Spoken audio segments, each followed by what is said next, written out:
Theory में कहाँ तक पढ़ लिया? सर वो मेथड है क्या है, वो सर ने करवाया था राउथ ना, नहीं आ रहा। यस सर, वो राउथ हावर्ड्स मेथड है। टेबल के थ्रू स्टेबिलिटी फाइंड आउट करना, फर्स्ट कॉलम में number of sine changes. Yes sir, वो भी स्टार्ट ही किया था तो सर का नेट चला गया था, तो उसके बाद से भी लेक्चर नहीं हुआ।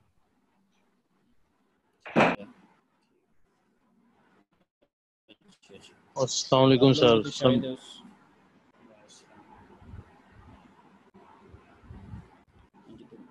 बाकी क्या यानी कि आपके मेरे ख्याल से कुछ लेक्चर भी मिस हैं वैसे। सर कह रहे बता रहे थे मुझे कि अभी मेकअप वगैरह भी लेना यस सर, काफी मिस है। अच्छा चलो अच्छा जी, इसमें मैं आपसे अगर शेयर करूँ स्क्रीन, शायद आपको नज़र आ रही होगी, मैंने शेयर की है आपके साथ मैनुअल की। Yes sir.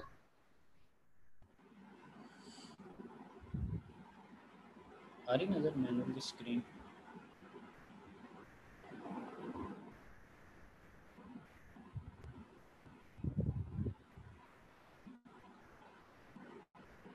तो ये मैंने एक लैब हाईलाइट की हुई है, बताएंगे कौन सी लैब है, क्या लिखा हुआ है ये हाईलाइट की हुई?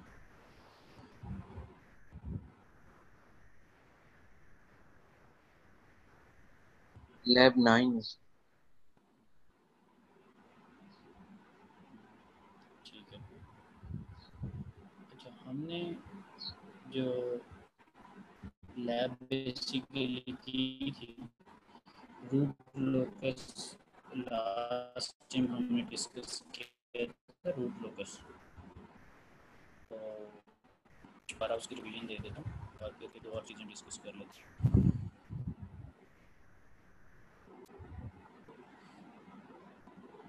ये लास्ट टाइम हमने रूट लोकस की।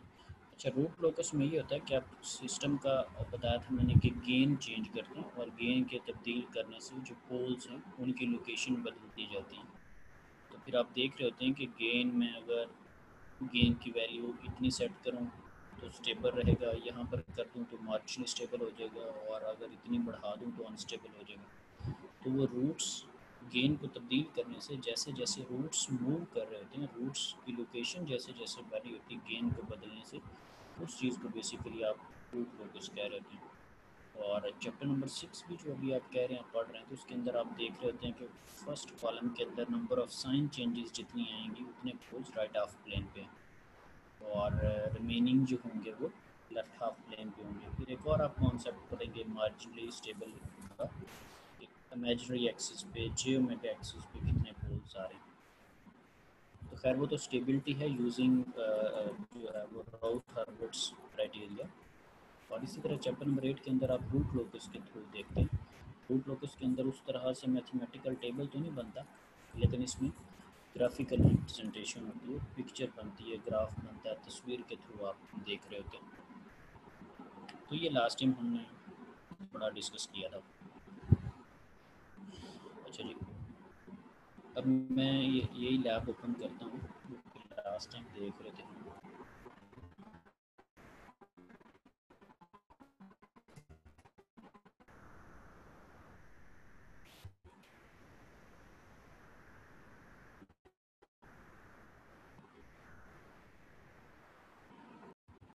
अगर आप इसको देखें, आपके सामने पोल्स नज़र आ रहे हैं आपको, ये पिंक से कलर के ना दो पोल हैं। ये मोटर का बेसिकली ट्रांसफर फंक्शन है। आपने देखा होगा कि एक -2 पे आता था, हमने यूनिवर्सिटी में ये लैब की थी, और एक -10 पे आता था। ठीक है, ये दो पोल्स जो नज़र आ रहे हैं स्क्रीन पर नज़र आ रहा है, ये ग्राफ से बना। Yes sir.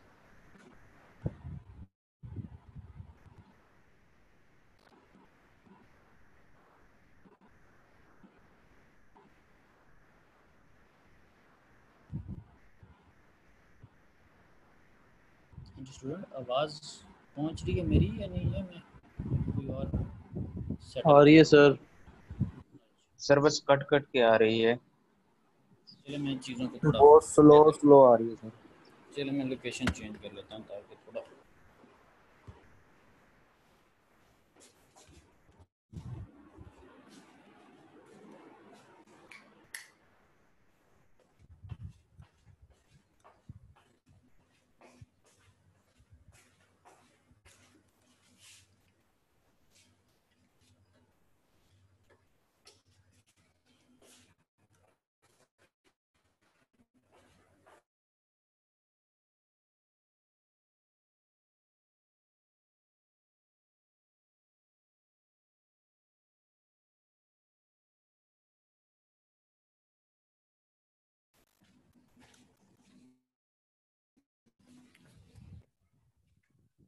अच्छा चलें दोबारा देखते हैं। आप ये जो आपके सामने ग्राफ नज़र आ रहा है ना, इस पे देखें मैंने एक दो चीज़ें हाईलाइट की थी, एक -2 पे पोल और एक -10 पे, ऐसे ही। Yes sir. Yes sir.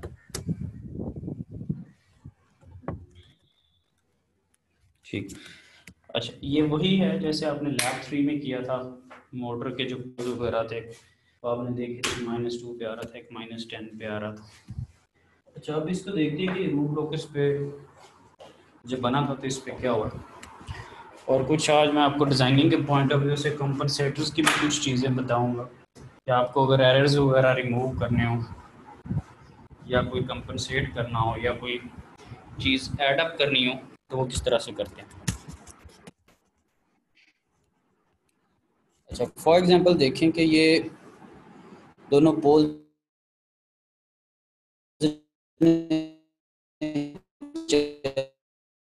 और ये पोल्स इधर को मूव कर मूव इस वजह से इधर को सर करें कि पोल्स। आवाज कट जी। रही। हम्म।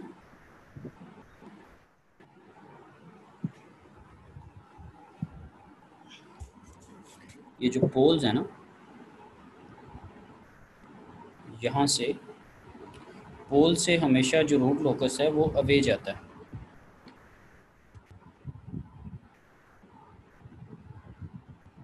जो पोल्स होते हैं उनसे रूट लोकस जो होता है वो हमेशा अवे जाता है, और जो ज़ीरोस होती हैं रूट लोकस उनकी तरफ होता है और पोल से अवे होता है। तो ये चीज़ आप मुझे बताएं कि मैंने अभी जो स्टेटमेंट यूज़ की है तो क्या स्टेटमेंट यूज़ की कि अगर पोल से रूट लोकस अवे होगा या इनवर्ड होगा। अवे होगा सर। जी ठीक है, पोल से जो रूट लोकस है वो अवे होता है, और जो ज़ीरोज़ हैं रूट लोकस ज़ीरोज़ की तरफ होता है, ठीक है, इनवर्ड होता है। अच्छा एक दो और चीज़ें भी होती है सम टाइम मेरे नेट का इशू नहीं होता, बाज़ दफ़ा आपकी तरफ भी यानी कि सुनने वाले की तरफ भी नेट का इशू हो सकता है, तो दोनों सूरतों में आपको आवाज़ अटक के आएगी। मिसाल के तौर पे अगर मेरी तरफ प्रॉब्लम है फिर भी आपको अटक कर पहुंचनी है, और अगर मिसाल के तौर पे आपकी तरफ इशू है तो फिर भी उसने रुक रुक के आना है, ठीक है। तो ये दोनों एंड से इशू हो सकता है, इस चीज़ को भी देखने की ज़रूरत है। अच्छा जी, तो अब अगर मैं इसको देखूं तो ये यहाँ से चलना शुरू, इधर से आना शुरू, यहाँ पे देखें उसने रियल एक्सिस को छोड़ दिया और ऊपर को जाने लग गया। ये देखिए रियल एक्सिस को उसने छोड़ दिया और ऊपर और नीचे को जाने लग गया। अब यहाँ पर अगर आप गौर से देखें तो पहले वो एक्स एक्सिस के ऊपर मूव कर रहा था, ये देखें पोल्स मूव करते हैं रियल एक्सिस के ऊपर। तो जब पोल्स रियल एक्सिस पर हों और डिफरेंट लोकेशंस पर हों तो वो कौन सा सिस्टम होता है सेकंड ऑर्डर के अंदर।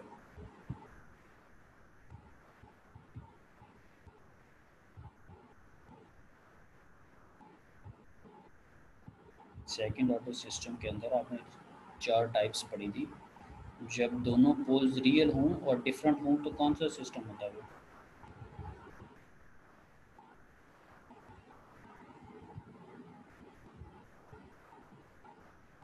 किधर निकल जाते हैं आप लोग।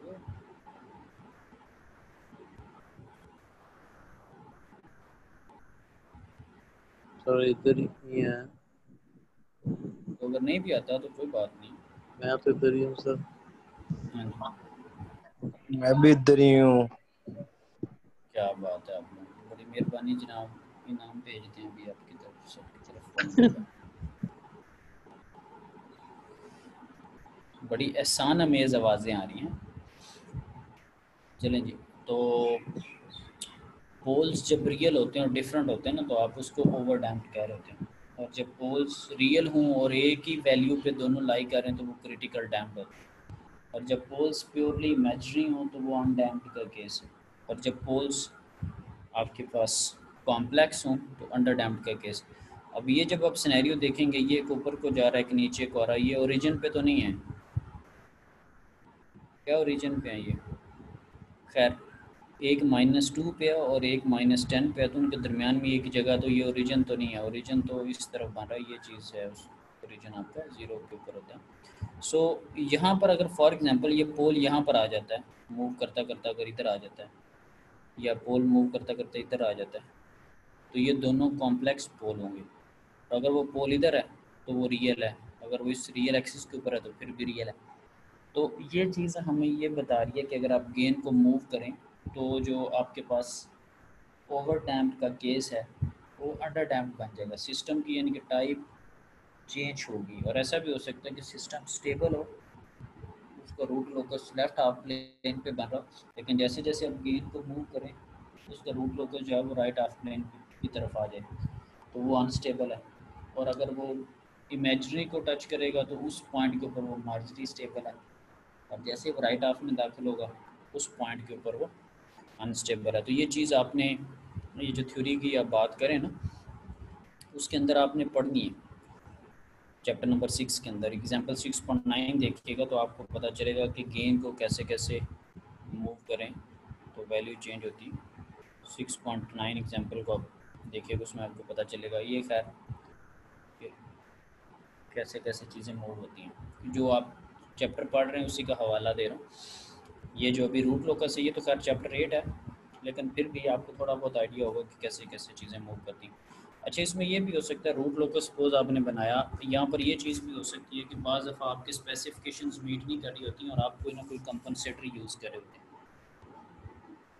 तो अगर तो आप स्टेडी स्टेट एरर्स जो हैं उनको एलिमिनेट करना चाहते हैं, ये जो स्टेडी स्टेट आपके पास स्टेडी स्टेट एरर्स होते हैं, इसको अगर आप एलिमिनेट करना चाह रहे हैं तो चैप्टर नंबर जो 7 है उसके अंदर मौजूद है कि किस तरह से आपको चीज़ों को यूज़ करना है।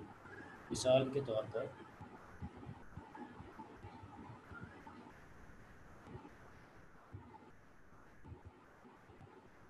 और इनपुट जो है वो डिफरेंट टाइप के डिफरेंट से बात हो सकती है। अगर आप अभी, मैं आपके सामने बुक शेयर करता हूँ ज़रा।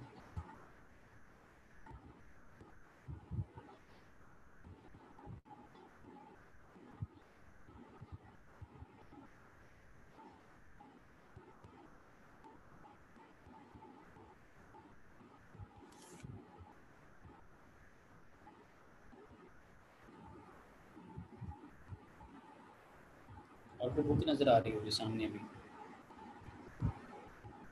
चैप्टर नंबर 7 आ रही नज़र बुक। Yes sir. इसमें डिफरेंट टाइप्स की ना इनपुट्स बताएंगे, स्टेप इनपुट है या रैंप इनपुट है या पैराबोला है, तो डिपेंड करता है कि आप सिस्टम को इनपुट कौन सी अप्लाई करें। अमूमन हम स्टेप इनपुट ले रहे होते हैं।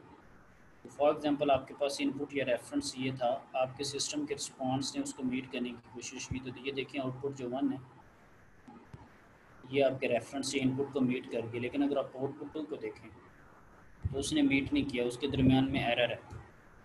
इसी को हम कहते हैं कि स्टेडी स्टेट एरर, जितना फ़र्क आ रहा है। ये लैब नंबर 3 वगैरह में आपने RTAView की कमांड यूज़ करके भी देखा था कि फाइनल वैल्यू क्या आ रही। फिर मैंने माइट भी बोर्ड के ऊपर एक ग्राफ भी बनाया था, चैप्टर नंबर 4 की डायग्राम थी कि सेटलिंग टाइम की क्या डेफिनेशन है, राइज टाइम, पीक टाइम वगैरह, वो सारी चीज़ें आपको बताई थी। तो ये एरर आ रहा है, अगर मैं कोई कंट्रोलर यूज़ करूँ और इस एरर को अगर मैं रिमूव करने की कोशिश करूँ तो मैं कर सकता हूँ। अगर मेरे पास यूनिट स्टेप इनपुट हो, ये देखिए कोई ना कोई सिस्टम है, ये GFS उस सिस्टम का ट्रांसफ़र फंक्शन है, यूनिटी फीडबैक है। तो अगर मेरे पास स्टेप इनपुट हो और मैं एक पोल ऐड कर दूं रीजन के ऊपर, तो मेरे पास स्टेडी स्टेट एरर्स जो हैं वो ज़ीरो हो जाते हैं। ये मैं किस बेस पे बात करूँ बेसिकली, इसी को जब हमने सॉल्व किया तो आपके पास एक डेफिनेशन आती है कि जैसे जैसे टाइम इन्फिनिटी को अप्रोच करता है, अगर आपने एरर देखना हो तो that is limit s approaches to zero s into R of s 1 प्लस GFS। अच्छा, ये जो GFS है ये ट्रांसफ़र फंक्शन होता है और RFS जो है वो इनपुट है आपके पास। तो RFS कोई भी हो सकती है, ये यूनिट स्टेप के केस में 1/s भी हो सकती है, रैंप के केस में 1/s स्क्वायर हो सकती है, पैराबोला के केस में 1/s क्यूब हो सकती है। तो इनपुट चेंज हो सकती है, डिफरेंट हो सकती है, डिपेंड करता है कि सिनेरियो क्या। तो अमूमन हम यूनिट स्टेप की बात कर रहे होते हैं। अच्छा जी, अगर आप एरर्स को ज़ीरो करना चाहते हैं तो उसके लिए कंडीशन ये है, खैर कंडीशन तो नहीं, मैथ की बात है कि अगर न्यूमिनेटर और डिनोमिनेटर में कोई चीज़ पड़ी और आपने आंसर ज़ीरो लेना हो तो समथिंग ओवर इन्फिनिटी अगर करेंगे तो आंसर ज़ीरो आ जाएगा। न्यूमिनेटर के अंदर जो कुछ भी पड़ा हुआ है अगर डिवाइडेड बाय इन्फिनिटी होगा तो आंसर ज़ीरो आ जाएगा, यानी कि मैथ का असूल है something divided by infinity is equal to zero. तो यानी कि ये इनफाइनाइट अगर नीचे कोई आंसर आ रहा तो फिर आपके पास एरर ज़ीरो आ जाएंगे।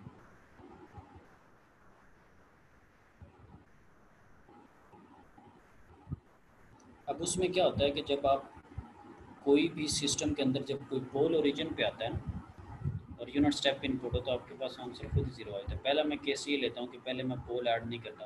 अच्छा, ये मैं बार बार जो पोल ऐड की बात कर रहा हूँ इससे पहले आपसे एक चीज़ पूछता हूँ कि जो सिंपल एक चीज़ होती है 1/s, ये क्या चीज़ है 1/s? एक ट्रांसफर फंक्शन है 1/s, ये किसको ज़ाहिर कर रहा है? Sample space. ये इसमें कंट्रोल सिस्टम्स के कॉन्सेप्ट्स के अंदर रहते हुए 1/s क्या चीज़ है?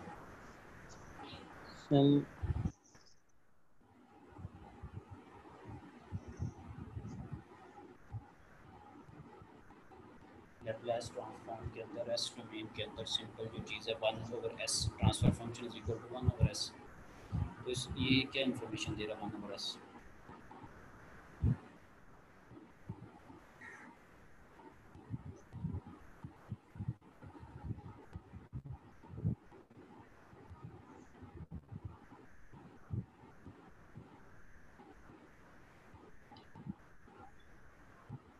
सारों से क्वेश्चन है सोर्स की बात है। तो सिस्टम में पढ़ रहे हैं 1/s क्या होता है?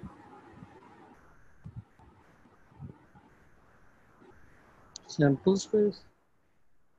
सैंपल स्पेस के तो इससे कोई ताल्लुक नहीं, तो ये सिग्नल या डीएसपी की सेंस को बात नहीं करता।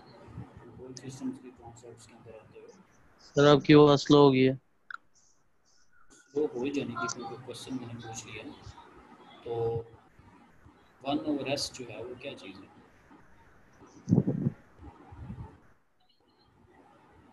सर लैप्लास ट्रांसफॉर्म का इनवर्स है वो, ये स्टेप रिस्पांस होगा।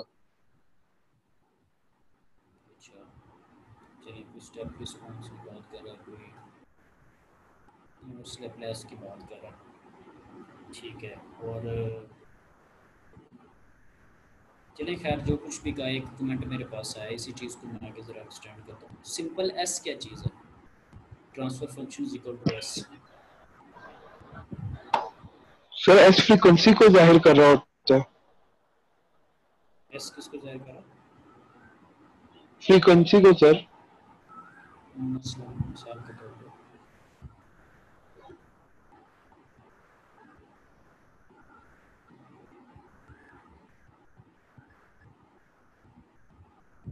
Transfer function is equal to 1/s से पहले स्टार्ट कर लेते हैं। और वैसे ये है कि जवाब बताने से पहले थोड़ा सा बड़ा भी करें बच्चों, बड़े हालात बदलें। तो ट्रांसफर फंक्शन 1/s का मतलब ये है कि न्यूमिनेटर में 1 पड़ा है और डिनोमिनेटर में आपके पास जो है वो s पड़ा हुआ है। या दूसरे लफ्ज़ों में देखें तो transfer function output over input भी होता है, वो भी मैं कह सकता हूँ। 1/s के बेसिकली अगर मैं रूट्स निकालूँ तो न्यूमिनेटर में 1 पड़ा हुआ और डिनोमिनेटर में s पड़ा हुआ। तो ये s 1/s के अंदर s के क्या रूट्स हैं? 0 ही होंगे। 1/s के अंदर s का अगर मैं रूट्स निकालूँ यानी कि डिनोमिनेटर की इक्वेशन को अगर 0 के इक्वल पुट करूँ, फॉर एग्जांपल मैं कहता हूँ 1/s + 5, तो इसमें बताएं कि s कहाँ पर लाई कर रहा होगा? 1/s + 5 अगर मैं बात करूँ, ये मैं आपको इधर लिखिए बुक के ऊपर चीज़ 1/s + 5, तो इसमें आप बताएं कि s कहाँ पर लाई कर रहा है? -5 पर। -5 पर लाई कर रहा है। और ये मुझे बताएं कि इसमें पोल्स कितने और जीरोस कितने?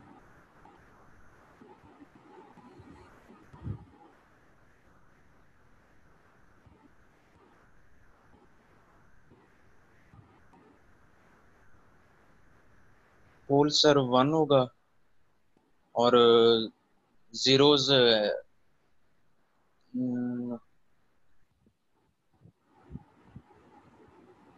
जीरोज हैं ही नहीं सर, बस पोल ही होगा 1।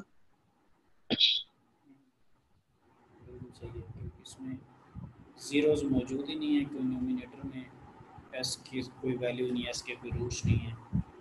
और डिनोमिनेटर के अंदर एक पोल है, तादाद के लिहाज से एक पोल है और वो s इज इक्वल टू -5 पे पड़ा है।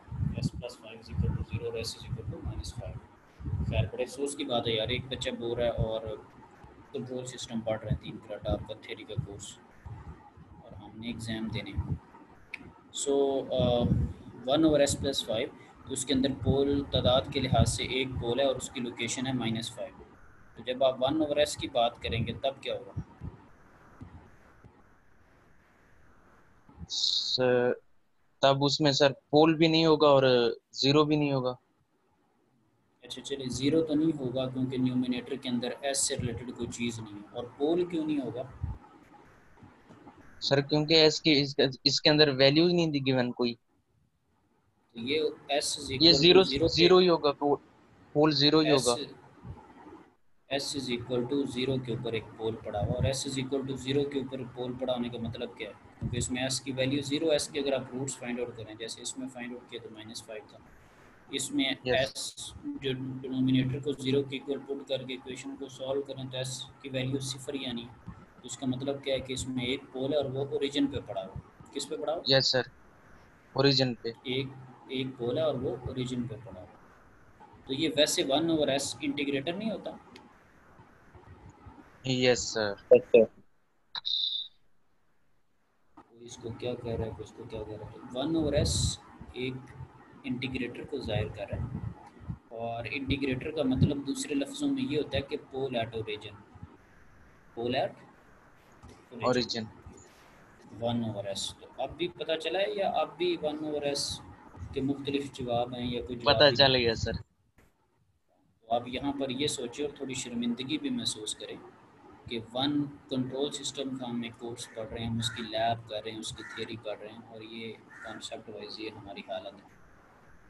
तो इस 1/s का ताल्लुक कोरोना से नहीं है, लॉकडाउन से इसका ताल्लुक नहीं है, इसका ताल्लुक है कंट्रोल से दूरी, मोहब्बत नहीं है।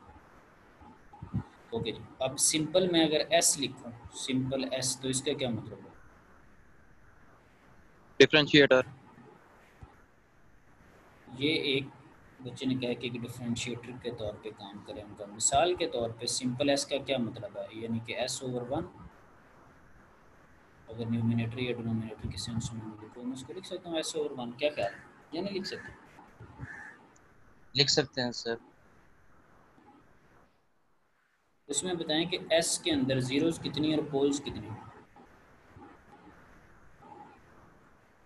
सर जीरो जीरो वन होगा, पोल नहीं सर है एक इसके पोल अंदर। होगा।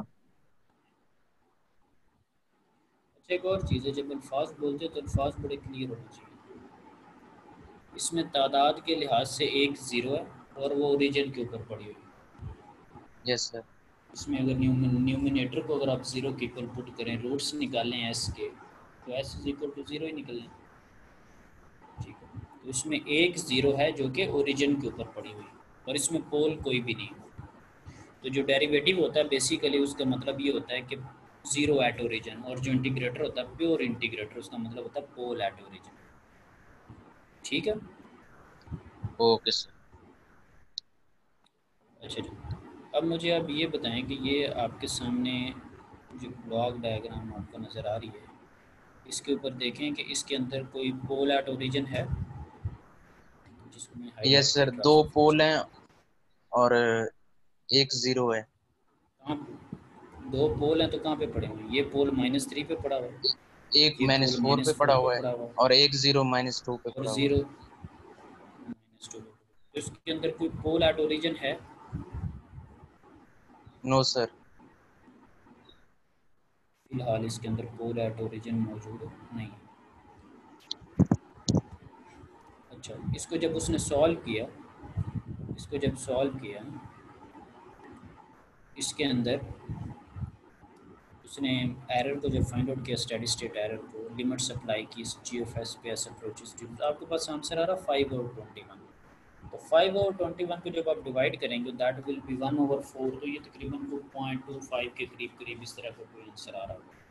ये बेसिकली आंसर मुझे ये बता रहा है कि इसके अंदर एरर्स एग्जिस्ट कर रहे हैं, फाइनाइट एरर है, कोई ना कोई एरर मौजूद है। और अगर इसी क्वेश्चन को देखें, ये इसके अंदर एरर मौजूद है 5/21 की आपने एरर फाइंड आउट किया, अगर इसी क्वेश्चन को मैं थोड़ा सा मॉडिफाई करूँ, ये एरर आ रहा है,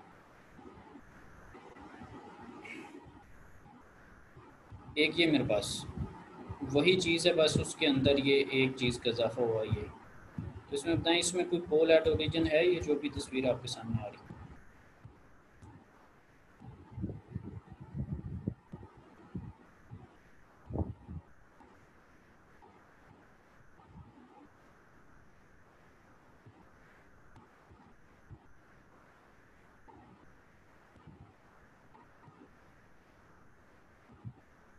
ये कि नहीं भी पता होता तो बताया करो ना, आप तो सख्त तारी हो जाता है जैसे साल के यस बाद सर, तो ये एक जुबान है की तो पढ़ा है, ताकत ही एस खत्म। सर पढ़ा है। बेटा बताएंगे आप तो पता चलेगा ना, मुझे तो पता है पढ़ा हुआ या नहीं पढ़ा हुआ, लैब तो आप लोग को करवा रहा हूँ या अपने यस आप सर, को पढ़ा करवा रहा हुआ हूँ। है, डिनोमिनेटर में एक एस ऐड किया है उसने। एक एस जो है वो ओरिजिन के ऊपर पड़ा हुआ है, ठीक है। और S+2 ऊपर जीरोस कितनी पड़ी हुई हैं? 2 जीरोज हैं, एक -2 पे, एक -6 पे।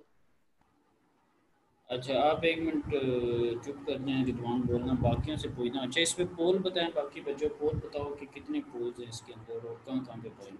फिर 3 हो गए इसमें। कौन से हैं? 3 पोल्स हैं, कहाँ कहाँ पे पड़े हैं? सर एक 0 पे है, एक -3 और एक -4 पे। एक 0 पे है, एक -3 और एक -4 पे। तो पहले आप कहाँ पे थे, या पहले आप लैब नहीं ले रहे थे, अचानक आप मेरे स्टूडेंट बने? सर ले रहा। शायद आप कहीं और पहुंचे हुए थे। तो या मैंने कहा कि शायद रिजवान ने फ़ीस दी हुई है, बाकी फ्री पढ़ रहे हैं स्कॉलरशिप पे। सो एक इसमें पोल है ओरिजिन के ऊपर, S=0 के ऊपर, एक पोल है -3 के ऊपर, एक -4। तो ये जो पोल ओरिजिन के ऊपर आपने ऐड किया है, जब आपने इसको सॉल्व किया तो उसका आंसर आ रहा है 0। स्टेडी स्टेट एरर का आंसर आ रहा है 0। Something over infinity is equal to 0। यहाँ पे मुझे एक चीज़ का पता चला कि अगर मैं पोल एट ओरिजिन अगर ऐड कर दूँ, तो अगर अगर यूनिट स्टेप इनपुट हो, ये बताया भी हुआ ई ऑफ स्टेप, यानी कि एरर मैं निकाल रहा हूँ जब मेरे पास स्टेप इनपुट हो, तो मेरे पास एरर स्टेडी स्टेट एरर ख़त्म हो जाता है। यहाँ से मुझे एक और भी चीज़ पता चली कि अगर मैंने कंपनसेटर यूज़ करना हो या कोई कंट्रोलर यूज़ करना हो, तो मैं अगर इंटीग्रल यूज़ करूँ, और इंटीग्रल का मतलब होता है 1/s, इसके दूसरे लफ्ज़ों में मतलब है पोल एट ओरिजिन, अगर मैं ये यूज़ करूँ तो मेरे एरर ख़त्म हो सकते हैं। जब आपको कोई डिज़ाइन स्पेसिफिकेशन दी जाती है कि ये काम करके दिखाएं और एरर मिनिमम हो और ये हो, तो उसके अंदर आपने एक चीज़ देखी कि अगर आप पोल्स एट ओरिजिन ऐड करें, और ये बेसिकली पीआईडी कंट्रोलर के अंदर देखें तो एक पार्ट नहीं है इंटीग्रल का आई का, तो पीआई कंट्रोलर भी होता है, पीडी भी होता है, पीआईडी भी होता है। तो यहाँ से यस आपने सर। एक और चीज़ सीखी कि डिज़ाइनिंग के पॉइंट ऑफ व्यू से अगर एरर्स को ख़त्म करना हो तो ये काम हो सकता है। और अगर आप पोल एट ओरिजिन नहीं यूज़ करते, ये S+3 और S-4 इस तरह के पोल्स यूज़ करते हैं, तो फिर आपके पास एरर आएगा, कोई ना कोई उसका स्पेसिफिक आंसर आ रहा होगा। ठीक है, हाँ जी जी हसन अली। सर ये आप इस मखसूस उसका कह रहे, क्वेश्चन का कह रहे हैं, या कोई भी सिस्टम हो पड़ा उसके अंदर पोल एट ओरिजिन ऐड करेंगे तो उसका एरर खत्म हो जाएगा? कोई भी आपके पास सिस्टम हो और उसके अंदर पोल एट ओरिजिन के ऊपर मौजूद हो, ये जैसे GFS आपको दिखाया हुआ, तो ये एक सैम्पल केस है आपके पास कि ज़ीरोज़ काफ़ी सारी जगह पर पड़ी हुई हैं और नीचे पोल्स कुछ जगह पर पड़े हुए हैं, और सेकंड ऑर्डर सिस्टम था, नीचे एस के 2 रूट्स हैं और आपने उसके अंदर पोल ऐड किया। अब शर्त ये है कि उसकी जो इनपुट हो वो स्टेप इनपुट हो। इनपुट कौन सी हो? Step step input. इनपुट। और अगर आप इनपुट स्टेप इनपुट नहीं लेते, कोई और इनपुट लेते हैं, फॉर एग्जांपल रैंप है, तो रैंप के केस में देखें आपके पास आंसर आ रहा है 1/20, कोई ना कोई एरर आ रहा है, और पैराबोलिक के केस में इन्फिनिटी आ जाएगा। पैराबोला के केस में इसी को जब आपने सॉल्व किया, ये देखिए इन्फिनिटी आ गया। वो तो खैर मैंने की हुई है, मुझे आइडिया है कि वो किस तरह से इन्फिनिटी आ रहे हैं। तो अब यहाँ से आपके क्वेश्चन को एक और भी बीच में सपोर्टिंग पॉइंट मिला कि इनपुट का भी डिपेंड करता है। अभी इस चैप्टर को खोलने से पहले आपने देखा होगा मैंने आपको इनपुट की टाइप बताई थी, तो इनपुट का भी टाइप का भी क्लियर होना बड़ा ज़रूरी है। तो स्टेप के केस में एटलीस्ट एक पोल एट ओरिजिन है। मिसाल के तौर पे ये भी एक पड़ी हुई ना चीज़, ये भी कोई ट्रांसफर फंक्शन है, इसके अंदर देखिए पोल एट ओरिजिन है, तो उसने आपको कहा हुआ था कि find the steady state error for the following inputs. तो जब आप 15 u ऑफ t के लिए जब आपने सॉल्व किया ना तो एरर 0 आ गया, क्योंकि ये यूनिट स्टेप होता है। जब 15 t u ऑफ t के लिए किया ये यूनिट स्टेप नहीं, तो ये रैंप होता है, तो उसका एरर 0 नहीं आया, उसका 2 पॉइंट समथिंग है। और जब पैराबोलिक के लिए किया T square you of T के लिए तो उसका इन्फिनिटी आ गया। ठीक है, तो वो वाली बात जो आपने कहा कि लाजमी, उसके लिए ये है कि डिपेंड करता है कि इनपुट बिट की टाइप क्या है। बात समझ लग गई आपको? हो गया चीज़ क्लियर? Yes sir. चलें खैर, तो ये तो खैर एक इजाफी बात थी कि जब कोई कंट्रोलर वगैरह कर रहे हो तो आप उसके अंदर पोल को ऐड अप कर सकते हैं, ओरिजिन के ऊपर ले लें। और अगर आपके पास फॉर एग्जांपल रैंप इनपुट है तो उसके अंदर आप 1/s स्केयर करेंगे, कम से कम 2 पोल ओरिजिन पे पड़े, और अगर पैराबोलिक है तो कम से कम 3 पोल ओरिजिन पे पड़े। ठीक है, तो डिपेंड करता है कि सिनेरियो क्या है। ये तो खैर जब आप जब सनम में पढ़ेंगे फिर आपको उस चीज़ का आइडिया हो जाएगा। तो अब आपने एक चीज़ देखी कि अगर मैं इंटीग्रल लगा दूं, और एक प्रोपोर्शनल भी होता है कि सिंपल जो एरर आ रहा है उसको केपी से मल्टीप्लाई किया, आगे भेज दिया, तो वो पी बन जाता है प्रोपोर्शनल, और अगर आई साथ में मिला दूं तो पी आई बन जाता है। ठीक है, तो प्रोपोर्शनल और इंटीग्रल पी आई जो कंट्रोलर है, ये एक तरह का आपने उस चीज़ का पढ़ा है कि पी आई अगर मैं यूज़ करूँ तो मेरे पास क्या हो रहा है।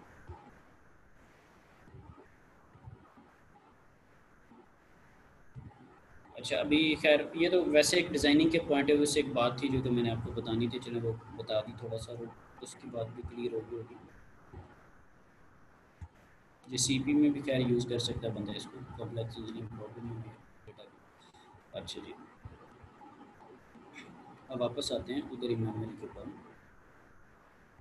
अच्छा, मैनुअल के ऊपर आपने लैब नंबर 3 के अंदर एक डीसी मोटर से रिलेटेड उसका ट्रांसफ़र फंक्शन पढ़ा था। क्वेश्चन ये है कि डीसी मोटर की इनपुट क्या होती है और आउटपुट क्या होती है, कंट्रोल सिस्टम्स के अंदर आते हुए, इलेक्ट्रिकल सिस्टम्स के अंदर आते हुए मोटर की इनपुट क्या होती है और आउटपुट क्या होती है।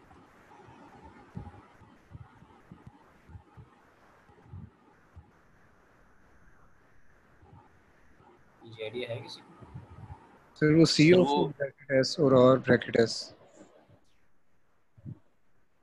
सी क्या था? ट्राई करें बोलने की, क्या सी होता है? तो इस टाइम नाम दिमाग में नहीं आ रहा। और कोई बच्चों? सर हाँ जी बोलो।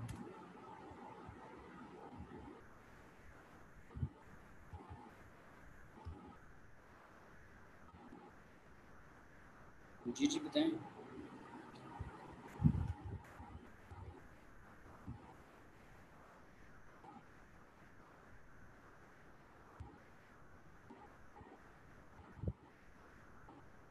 शायद उनकी आवाज़ चली गई है।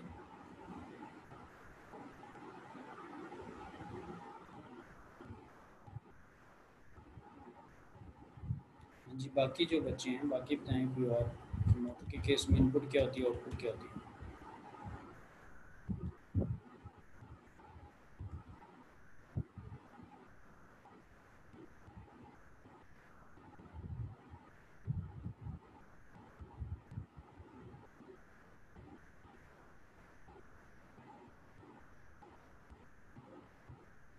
जी स्टूडेंट्स, मोटर के केस में इनपुट क्या होती है और आउटपुट क्या होती है?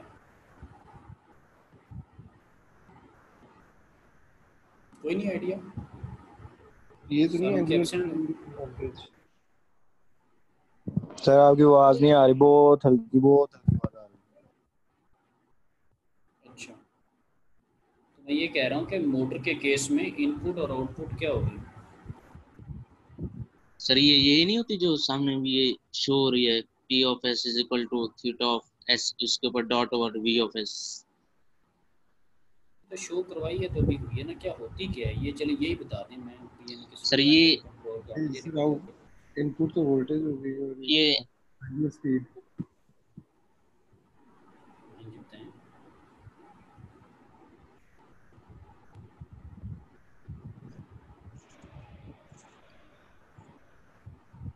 वोल्टेज इनपुट होती है और उसके जो वर्क होता है आउटपुट, स्पीड, रोटेशनल स्पीड, वो उसकी आउटपुट होती है।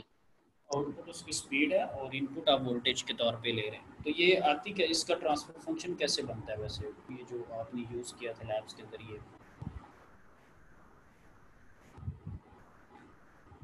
इलेक्ट्रोमैकेनिकल सिस्टम से बनता है, चैप्टर नंबर 2 के अंदर मौजूद है। आपको शेर साहब ने करवाया था इलेक्ट्रोमैकेनिकल की बता रही थी शायद, जिसके अंदर इलेक्ट्रिकल सिस्टम भी होता है और मैकेनिकल सिस्टम भी होता है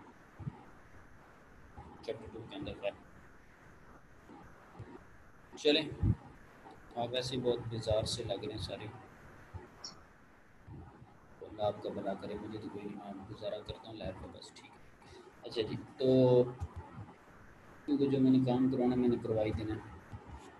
अगर आप यहाँ पर देखें मुझे तो उससे कोई फ़र्क नहीं पड़ने लगा। अच्छा जी, अगर आप देखें तो इलेक्ट्रिकल जो सिस्टम होता है मोटर का, उसके ऊपर आप किरचॉफ वोल्टेजेस लॉ लगा रहे होते हैं, और जो आपके पास उसका मैकेनिकल सिस्टम होता है उस पर आप न्यूटन्स लॉज लगा रहे थे, क्योंकि आपने चैप्टर नंबर 2 के अंदर इलेक्ट्रिकल सिस्टम्स में पढ़े थे, जिसके अंदर रजिस्टर, कैपेसिटर और इंडक्टर्स होते हैं। और आपने जो है वो मैकेनिकल के अंदर आपने फोर्स को देखा, मैस एम को देखा, स्प्रिंग कांस्टेंट्स को देखा, और रोटेशनल के अंदर जे को देखा जो कि इनर्शिया था, विस्कस डैम्पिंग को देखा, डैम्पिंग के इश्यूज़ थे। तो खैर मैकेनिकल के अंदर आप जो न्यूटन्स के लॉ लगा रहे हैं, और इलेक्ट्रिकल के अंदर आप किरचॉफ वोल्टेजेस लॉ या करंट लॉ लगा के इक्वेशंस को सॉल्व कर रहे हैं। तो अब इसके अंदर आप इलेक्ट्रिकल के लॉज भी लगाएंगे, मैकेनिकल के लॉज भी लगाएंगे, क्योंकि मोटर एक इलेक्ट्रोमैकेनिकल सिस्टम है, नाम वो प्योर इलेक्ट्रिकल है, नाम वो प्योर मैकेनिकल है, दो combination electromechanical, input side electrical को यूज़ करी, आउटपुट साइड मैकेनिकल को यूज़ करी। तो ये थीटा जो डॉट है, थीटा के ऊपर दो डेरिवेटिव बता रहे हैं कि डिस्प्लेसमेंट का 2 टाइम्स डेरिवेटिव है, थीटा के ऊपर एक डॉट बता रहा है कि डिस्प्लेसमेंट का एक डेरिवेटिव है, आई बता रहा है कि आपके पास करंट है, ये थीटा के ऊपर डॉट बता रहा है कि डिस्प्लेसमेंट का एक डेरिवेटिव है, ये बता रहा है कि ये करंट का डेरिवेटिव। करंट डेरिवेटिव कैसे आता है, आपके पास सिमुलिंक के अंदर डेरिवेटिव्स मौजूद होते हैं, और 1/s अगर करना हो, इंटीग्रेशन करनी हो, तो वो 1/s से आ रही होती है डेरिवेटिव, और इंटीग्रेशन का सिमुलिंक का मॉडल आपके पास मौजूद होता है। फॉर एग्जांपल अगर किसी चीज़ के साथ मल्टीप्लाई करना है तो वो कांस्टेंट आपके पास होता है, गेन वो भी मौजूद होता है। ये मिसाल के तौर पे के आई के साथ मल्टीप्लाई हो रहा है तो करंट के साथ के मल्टीप्लाई हो रहा है, के गेन है, गेन भी लिखें वो भी आ जाता है सिमुलिंक के अंदर। ये भी थीटा डॉट के साथ के मल्टीप्लाई हो रहा है, वी के साथ ऐसा कोई चीज़ मल्टीप्लाई नहीं हो रही, आर आई, ये आपके पास रेजिस्टेंस को जब लिखेंगे उसका ब्लॉक भी आ जाएगा, उसके अंदर रजिस्टर होता है, आर की जो वैल्यू रखनी है वो रख लें, क्योंकि जब आप एम फाइल भी बनाते थे मोटर की तो आप जे के इनकी वैल्यूज़ इंसर्ट करते थे, मैट लैब में भी आप कॉन्स्टेंट्स की वैल्यू लिखते थे, पैरामीटर्स की वैल्यूज़ लिखी जाती थी। यहाँ पर जे मौजूद है, तो जे भी जो है, जे भी एक पैरामीटर है इनर्शिया का, इसकी भी वैल्यू आप बताएंगे। तो अगर सिमुलिंक में बनाना हो तो जे मल्टीप्लाई हो रहा थीटा डबल डेरिवेटिव से, तो जे वहाँ पर कैसे आएगा, नाम से कोई भी फ़र्क नहीं पड़ता, वहाँ पे भी गेन का पैरामीटर ले लें, गेन को इंसर्ट कर लें और गेन का रीनेम करके नाम रख लें जे, और जे की वैल्यू जो मर्ज़ी रख लें, जो आपका दिल करता है, जो आपने वैल्यूज़ पहले लैब्स वगैरह में यूज़ की थी, जैसे लैब नंबर 3 के अंदर कर। तो हमने अगर इनको सिमुलिंक के ऊपर बनाना हो, अगर इसकी कोई लैब हमने सिमुलिंक के ऊपर करनी हो तो हम सिंपली इनको कर सकते हैं। ये दो इक्वेशन हमने यूज़ करी,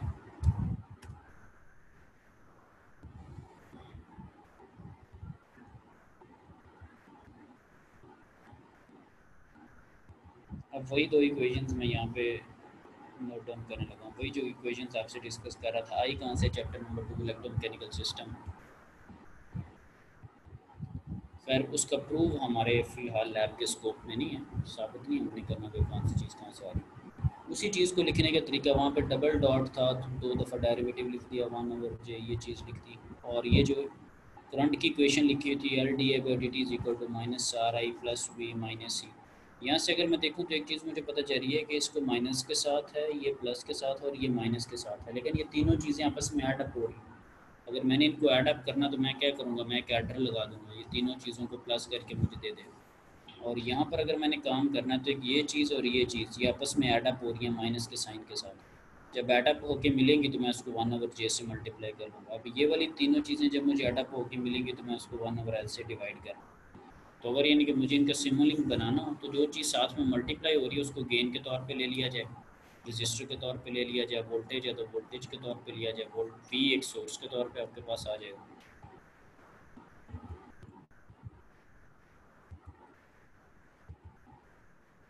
तो अगर मैंने इसको बनाना हो फॉर एग्जाम्पल, तो मैं क्या करता हूँ कि ये मैंने एक एडर लिया, उसके अंदर मैंने वोल्टेज सोर्स के तौर पे वोल्टेज को अडॉप्ट कर दिया, ये वी है। और अगर मैं आर आई को देखूँ तो यहाँ से मेरे पास करंट आ रहा था, ये डिस्कस करते हैं कि कैसे करंट आ रहा था। आई आया, आई को मैंने आर रेजिस्टेंस से मल्टीप्लाई किया, माइनस के साथ इंसर्ट कर दिया तो ये माइनस आर आई बन गया, ये प्लस वी बन गया। और ये जो D theta by D T है, इसको मैंने के के साथ मल्टीप्लाई किया तो ये के D theta by D T बन गया। तीनों एडअप हो गए हैं, फिर उसको 1/L से मैंने मल्टीप्लाई किया, तो 1/L से मल्टीप्लाई करके मुझे D I by D T मिला है, क्योंकि जब ये मैं सारा काम करता हूँ तो वो मेरे पास करंट का डेरिवेटिव होता है, और करंट के डेरिवेटिव को मैंने इंटीग्रेटर से गुजारा तो मेरे पास करंट आ गया। ये यही चीज़ है बेसिकली। या इसको अगर मैं यहाँ पर लिखने की कोशिश करूँ, एक्सक्यूज मी सर, मैं एक टेक्स्ट बॉक्स, हाँ जी जी बताएँ। सर अगर किसी जी जी बोलें। सिस्टम के अंदर स्टेबिलिटी को किसी भी सिस्टम को स्टेबल करना हो तो उसके लिए किस चीज को आगे चेंज करते हैं? स्टेबिलिटी अगर आपने उस पर लेके आनी है तो आप पोल्स की लोकेशन को चेंज करते हैं। रूट लोकस आपको ये बता रहा है कि आप पोल्स की लोकेशन को अगर चेंज करें वो कैसे होंगी, गेन्स को जैसे जैसे आप मूव करते हैं आपका जो पोल है वो मूव करेंगे। तो गेन की एक सर्टन वैल्यू के ऊपर आपके पास सिस्टम स्टेबल भी हो सकता है, गेन की एक सर्टन वैल्यू के ऊपर सिस्टम अनस्टेबल भी हो सकता है, और गेन की एक सर्टन वैल्यू के ऊपर सिस्टम मार्जिनली स्टेबल भी हो सकता है। तो ये गेन की वैल्यू पर डिपेंड करता है कि उसकी रेंज उतनी रखी जाए कि जब तक कि वो सिस्टम स्टेबल आ रहा हो। कोई ऐसे सिस्टम भी होते हैं जो कि अनस्टेबल हो ही नहीं रहे होते, गेन की किसी भी वैल्यू पे वो अनस्टेबल नहीं हो रहे होते। ठीक है, तो अभी चैप्टर नंबर जब 6 पढ़ लेंगे आप, थोड़े बहुत आपको कॉन्सेप्ट आ चुके होंगे। अब आपने इस क्वेश्चन की नज़र में एग्जाम्पल 6.9 रीड आउट करनी है। ठीक है, तो उसके अंदर क्वेश्चन के अंदर गेन इन्वॉल्व है के, फिर वो सॉल्व करेगा, फिर आपको रेंज बताएगा कि यहाँ से यहाँ तक रेंज रखें तो स्टेबल है, अदरवाइज अनस्टेबल है, और ये वैल्यू अगर प्लग इन करें तो मार्जिनली स्टेबल है। वहाँ से आपको ये आइडिया होगा कि जो सिस्टम के अंदर गेन इन्वॉल्व होता है या जो रूट लोकस के अंदर गेन इन्वॉल्व होता है उसको चेंज करने से सिस्टम के पोल्स की लोकेशन चेंज होती है। और जब सिस्टम के पोल्स की लोकेशन चेंज होती है तो हो सकता है कि वो पोल्स राइट हाफ में आ रहे हों, या जो रूट लोकस बन रहा है वो राइट हाफ में बन रहा हो, तो वो अनस्टेबल है। वो आप गेन को चेंज करें, पोल्स की लोकेशन खुद ही चेंज हो जाएगी, सिस्टम स्टेबल भी हो सकता है। इसके लिए एक तो एग्जांपल 6.9 रीड आउट आपने करनी, एक मैंने आपके LMS लैब के LMS के ऊपर एक 10 मिनट का एक क्लिप डाला हुआ, एक फीमेल है, मैं आपको रूट लोकस का वैसे ओवरव्यू बता रही हूँ। वो जस्ट बेसिकली रूट लोकस का ओवरव्यू नहीं है, वो बेसिकली आपके पास किसी भी कुछ सिस्टम का जो ट्रांसफर फंक्शन है उसका किस तरह से बिहेवियर होता है। तो उसने एक पोल राइट हाफ में बनाया तो वो आपको बताएगी कि मैं इस तरह इसको गेन को चेंज करूँ तो ये इधर भी आ सकता है। तो एग्जाम्पल नहीं, 6.9 और और सर वो ये वीडियो आपके गेन गेन को चेंज करने से स्टेडी स्टेट जो एरर होता है क्या वो भी चेंज होता है या जस्ट स्टेबिलिटी के अंदर ही डिफरेंस आता है? गेन को चेंज करने से स्टेडी स्टेट एरर पे भी फ़र्क पड़ता है।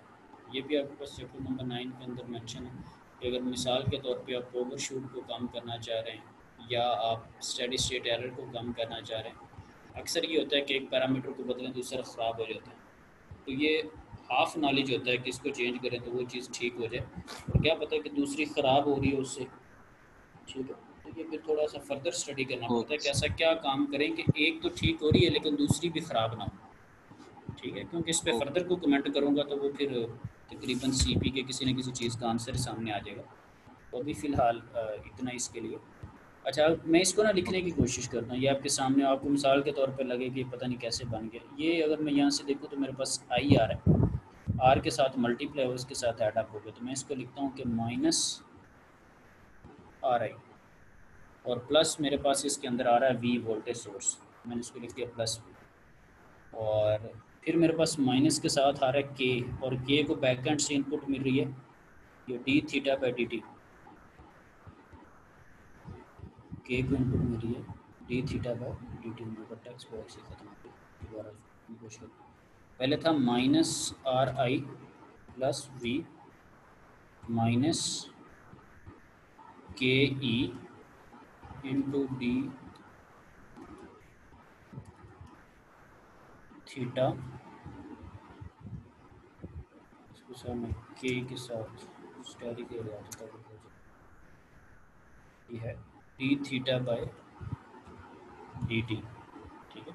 तो ये चीज़ है। अब ये जब आगे जाएगा तो ये 1/L से मल्टीप्लाई हो रहा है, ठीक है। ये एड्रेस से मेरे पास जो इनपुट आई है उसको 1/L से मल्टीप्लाई कर, तो वो क्या बना रहा है di/dt। ये मुझे कैसे पता चला कि ये di/dt बना रहा है, क्योंकि ऊपर आपने देखा है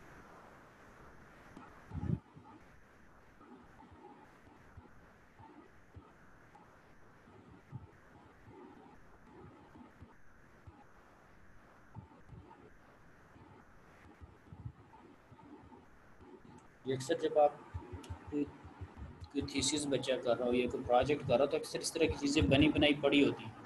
सबसे पहले ज़रूरी चीज़ ये है कि क्या उसको रीड आउट करना भी आता है या नहीं आता।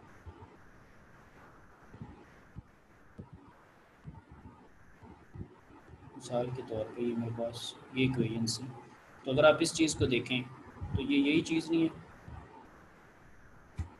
Yes sir. ये आपके पास पड़ी हुई है कि के E D theta by D T, ठीक है, और वी और साथ में माइनस आ रहे।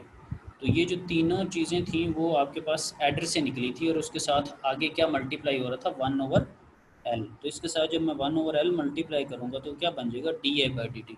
तो अगर आपको करंट चाहिए तो आप di/dt को तो यूज़ नहीं करेंगे, आप di/dt को एक इंटीग्रेटर से गुजारेंगे, di/dt को एक इंटीग्रेटर से गुजारेंगे तो फिर आपके पास बन जाएगा i। इसी वजह से मैं आगे जाता हूँ, ये जो एड्रेस की मैंने ये जो डेटा लिखा था तो ये आपके पास के D theta by D T और वी और माइनस आर आई मल्टीप्लाई गुजरा 1/L से मल्टीप्लाई हुआ, ये सारी चीज़ के साथ 1/L आ गया। और ये किसके इक्वल आ रहे हैं di/dt के। तो di/dt आपको नहीं चाहिए होता, अगर मिसाल के तौर पे आपको करंट चाहिए तो आप उसको 1/S इंटीग्रेटर से गुजार दें तो आपके पास करंट आ जाएगा। तो ये वे है कि आप किस तरह से इक्वेशंस को लिखते हैं। ये आपने इक्वेशन लिख ली आई की या di/dt की, तो इसी तरह से आप दूसरी इक्वेशन लिखेंगे थीटा का जो डबल डेरिवेटिव है उसकी इक्वेशन, तो वो आपने लिखी हुई है। पहली क्या चीज़ है कि D theta by D T multiplied with the B, यानी कि थीटा का फर्स्ट डेरिवेटिव बी के साथ मल्टीप्लाई हो रहा माइनस साइन के साथ। और दूसरी चीज़ जो उसमें आ रही है वो आपके पास क्या आ रहा है कि करंट आई आ रहा है, गेन के साथ करंट आई दोनों ऐड अप हो गए और ऐड अप होके 1/j से मल्टीप्लाई हो रहे हैं। जब 1/j से मल्टीप्लाई होंगे तो आपको डबल डेरिवेटिव देगा, लेकिन आपको डबल डेरिवेटिव नहीं चाहिए, आपको स्पीड के लिए डिस्प्लेसमेंट का सिंगल डेरिवेटिव चाहिए होता है। तो आप एक इंटीग्रेटर लगा लेंगे और इंटीग्रेटर जब लगाएंगे तो वो क्या बन जाएगा, एक डेरिवेटिव खत्म हो जाएगा, सिंगल डेरिवेटिव ऑफ थीटा बन जाएगा। तो थीटा का या डिस्प्लेसमेंट का या डिस्टेंस का एक डेरिवेटिव क्या बता रहा था, वेलोसिटी को या स्पीड को बता रहा। तो उस स्पीड को आप आउटपुट के तौर पे जाहिर कर देंगे और उसको स्कोप लगा देंगे। यहाँ पर एक अगर मैं आपको चीज़ एक और अगर बताऊँ, ये सारे जो डिब्बे बने हुए हैं वोल्टेज और स्पीड को छोड़कर, वोल्टेज और स्पीड को छोड़कर ये जो आपके पास ये जो पूरा बॉक्स, अगर इसको आप एक सिस्टम का हिस्सा बना लें, मिसाल के तौर पर ये जो सारी चीज़ है, ये सारी चीज़ इस पूरे बॉक्स को, इस पूरे डिब्बे को अगर आप पकड़ के एक सिस्टम का हिस्सा बना लें और उसके बाहर सिर्फ दो चीज़ें रह जाएं, वोल्टेज और स्पीड, तो आप उसके ऊपर उसको एक सिस्टम बनाकर अगर इंग्लिश में या उसके ऊपर अपनी लैंग्वेज के अंदर उसके ऊपर अगर लिख दें मोटर, तो बाय डिफ़ॉल्ट उसके अंदर ये पूरे मोटर का ट्रांसफ़र फंक्शन है। तो वो इस तरह से बन जाएगा। मिसाल के तौर पे ये देखिए, उसका आपने नाम क्या रख दिया, डीसी मोटर, एक साइड पे वोल्टेज और एक साइड पे क्या स्पीड है। अब मैं आपको बताऊं बने बनाए सिमुलिंक ये होते हैं। अक्सर आपको बंदा कहेगा कि यार आप जाओ एम्पलीफायर का बना बनाया सिमुलिंक पड़ा हुआ, तो बेसिकली ये होता है कि उसके अंदर बाय डिफ़ॉल्ट आपने पूरे सिस्टम को हाइड किया हुआ है, पूरा सिस्टम उसके अंदर बना के रखा हुआ है। तो ये आप इसको मोटर के तौर पे आपने पूरे को बना लिया। आप करेंगे क्या, आप बार बार पैरामीटर फॉर एग्जांपल नहीं बदलेंगे, इनपुट बदलो और देखो कि आउटपुट पे क्या फ़र्क पड़ रहा है। तो ये एक वे है। अच्छा इसके अब इसमें ये भी हो सकता है, ये देखिए ये प्रॉपर्टीज़ लिखी हैं उसकी, मिसाल के तौर पे इस पर ये भी हो सकता है। अब मेरा पर्पज़ ये नहीं है ये सारा बताने का कि ये आप कर सकते हैं या नहीं कर सकते, ये तो सिंपल बच्चों वाला कि सिमुलिंक में जाएं, मल्टीप्लाई जहाँ पे हो रहा है वहाँ पे गेन का मॉडल देख रहे हैं होता है या नहीं होता। बात करने का मकसद ये है कि लेट से आप सीपी करते हैं या कोई इस पर प्रोजेक्ट करता है या नेक्स्ट टाइम कोई स्टडी करता है या इस पर कोई मॉडल बना होता है या कोई भी चीज़ बनी होती है तो एटलीस्ट पता हो कि यार ब्लॉक्स काम किस तरह करते हैं, ठीक है। क्योंकि ये पर्पज़ नहीं है कि कंप्यूटर खोलो और उसको बनाने लग जाओ, बनता है या नहीं बनता, ये बनेगा, बनने के लिए बना हुआ। जैसे अक्सर आपको कोई मैं टास्क देता यूनिवर्सिटी का, आपके तो सर हो गया, तो अल्हम्दुलिल्लाह होने के लिए लिखा हुआ और उसने इंशाल्लाह होना ही है। तो ये वे ये है कि हमें इसमें हमने एक तो देखा कि अभी आपको अगर मैं उसका मॉडल दिखाऊं तो बड़ा कॉम्प्लेक्स लग रहा था, लेकिन आपको मैंने बना के दिखाया, उसको रीड आउट करके दिखाया, तो आप कोई भी जो सिस्टम है उसके ट्रांसफ़र फंक्शन को सिमुलिंक के तौर पे भी लिख सकते हैं, एम फाइल के तौर पे भी लिख सकते हैं, ठीक है, किसी भी तरह से उसको लिख सकते हैं आप।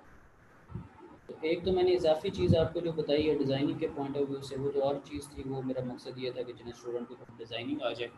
रूट लोकस पे कुछ बातें की हैं, एरर्स पे कुछ बातें की हैं, वो इजाफी चीज़ें थी जो कि मैंने आपको बुक से बाद दफ़ा रेफरेंस दिए हैं ताकि स्टूडेंट के थोड़े कॉन्सेप्ट बेहतर हो। लैब के पॉइंट ऑफ व्यू से मैंने आपको यही 2-4 चीज़ें बतानी थी, बाकी सारी चीज़ें इजाफी थी आपकी वैसे हेल्प के लिए या नॉलेज के लिए। ठीक है जी, कोई इशू वगैरह तो पूछ लें। No sir. हाँ जी, और कोई भी जब आप सिमुलिंक के अंदर मॉडल बनाते हैं ना, तो उसकी वैल्यू होती है, मिसाल के तौर पे जे है उसकी क्या वैल्यू है, गेन है उसकी क्या वैल्यू है, बी है उसकी क्या वैल्यू है, तो उस पर डबल क्लिक करते हैं तो प्रॉपर्टीज़ खुल जाती है, उसमें आप लिख देते हैं। मिसाल के तौर पे ये भी आपके सामने पेज आ रहा है ना, तो एम फाइल के अंदर आप जे बी के आर एल की वैल्यू लिखते थे ना मैटलैब के अंदर, पी मोटर के ट्रांसफर फंक्शन से पहले, तो यहाँ पर भी अगर आप कोई सिमुलिंक बनाते हैं, डबल क्लिक करें, प्रॉपर्टीज़ के अंदर मेंशन कर दें। ये आपने सिग्नल के अंदर भी माइट भी काम किया होगा, डीएसपी अगर किसी ने पढ़ी उसके अंदर काम किया होगा, सिग्नल एंड सिस्टम के अंदर काम किया होगा, उम्मीद है किया होगा, किया था वैसे। उस सिमुलिंक पे कोई चीज़ बनाई हो, कोई बॉक्स आया हो, डबल क्लिक किया हो, कुछ लिखा हो प्रॉपर्टीज़ यस के सर। अंदर जाके, ठीक है। तो ये सारी यस चीज़ें सर। आपस में, हाँ जी, इंटरलिंक्ड हैं। तो अभी जो चीज़ें आपको बताई इसकी वीडियो भी इस पर रिकॉर्डिंग मिल जाएगी इंशाल्लाह, लेकिन ये कि जो थ्योरी के मैंने रेफरेंस वगैरह दिए हैं उसको जाके पढ़ें, ठीक है। बहुत सारी अभी मेरे ख्याल से आपका पढ़ना बाकी है, जो कि मुझे महसूस हो रहा है। ठीक है, कोई और क्वेश्चन है तो कर लें।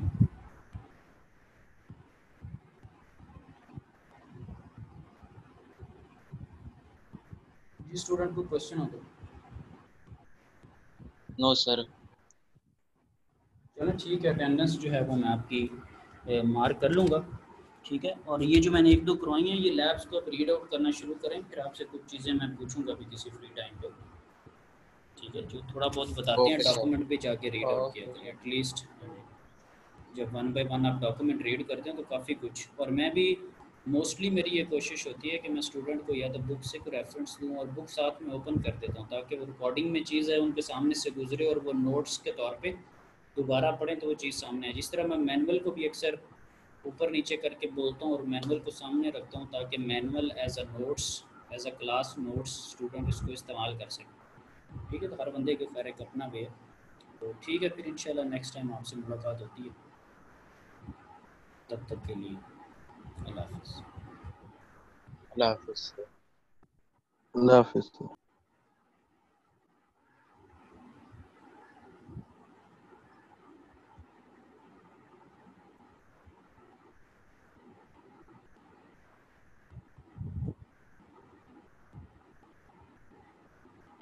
अल्लाह हाफिज सर।